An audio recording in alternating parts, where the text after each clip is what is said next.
Anjali Mullaney, a reporter of the New York Daily News, has tweeted at this hour that police are indeed pepper spraying and arresting Occupy Wall Street protesters on Wall Street. Additionally, I can see protesters in kettled area on Wall and Broadway doing jazz hands in air. Additionally, we had told you earlier from Ryan Devereaux of Democracy Now!, who's on the program earlier in the week, that he reports from Broadway and Wall Street. Protesters attempted to enter the Wall Street area after the basically 12-block march from Foley Square back to Zuccotti Park via City Hall. That police pushed back. Fights ensued, random pepper spraying into that crowd that tried to occupy Wall Street, literally to get onto Wall Street.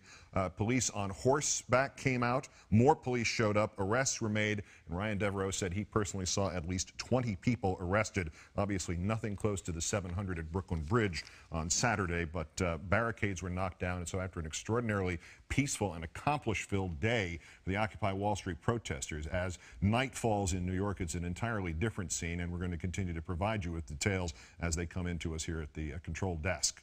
For the whole of the time that the Occupy Wall Street protesters have been making their case for a sea change in the way we Americans permit big business to draw and quarter and circumscribe our lives. Media, too corrupt or too dense to understand anything more complicated than whether the blonde is missing or the verdict is guilty, have parroted what do they want, what is their catchphrase.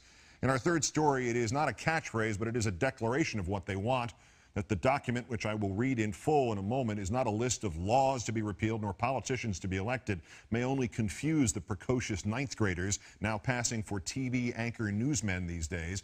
But the absence of the kind of painted footsteps with which they used to mark the floors of dance instruction studios is, in a way, breathtaking. The 2x4 that Errol Lewis described. It implies that there is so much to change, that such a tipping point has been reached, that some easy-to-apply band-aids just are not going to be enough. And it implies that the commentators and politicians and moneyed interests that do not come to understand the scope of what must change will be without influence and without power before they realize that the change has happened. So with that as preamble, here is formally and finally what Occupy Wall Street says and wants. It is, in essence, their special comment. As we gather together in solidarity to express a feeling of mass injustice, we must not lose sight of what brought us together. We write so that all people who feel wronged by the corporate forces of the world can know that we are your allies. As one people, united, we acknowledge the reality that the future of the human race requires the cooperation of its members, that our system must protect our rights, and upon corruption of that system, it is up to the individuals to protect their own rights and those of their neighbors, that a democratic government derives its just power from the people. But corporations do not seek consent to extract wealth from the people and the earth, and that no true democracy is attainable when the process is determined by economic power. We come to you at a time when corporations, which place profit over people, self-interest over justice, and oppression over equality, run our governments. We have peaceably assembled here, as is our right, to let these facts be known. They have taken our houses through an illegal foreclosure process despite not having the original mortgage. They have taken bailouts from taxpayers with impunity and continue to give executives exorbitant bonuses. They have perpetuated inequality and discrimination in workplaces based on age, the color of one's skin, sex, gender identity, and sexual orientation. They have poisoned the food supply through negligence and undermined the farming system through monopolization. They have profited off the torture, confinement, and cruel treatment of countless animals and actively hide these practices. They have continuously sought to strip employees of the right to negotiate for better pay and safer working conditions. They have held students hostage with tens of thousands of dollars of debt on education, which is itself a human right. They have consistently outsourced labor and used that outsourcing as leverage to cut workers' health care and pay. They have influenced the courts to achieve the same rights as people with none of the culpability or responsibility. They have spent millions of dollars on legal teams that look for ways to get them out of contracts in regards to health insurance. They have sold our privacy as a commodity. They have used the military and police force to prevent freedom of the press. They have deliberately declined to recall faulty products, endangering lives in pursuit of profit. They determine economic policy despite the catastrophic failures their policies have produced and continue to produce. They have donated large sums of money to politicians who are responsible for regulating them.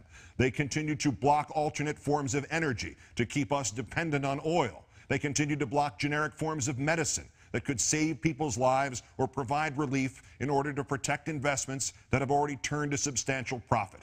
They have purposely covered up oil spills, accidents, faulty bookkeeping, and inactive ingredients in pursuit of profit.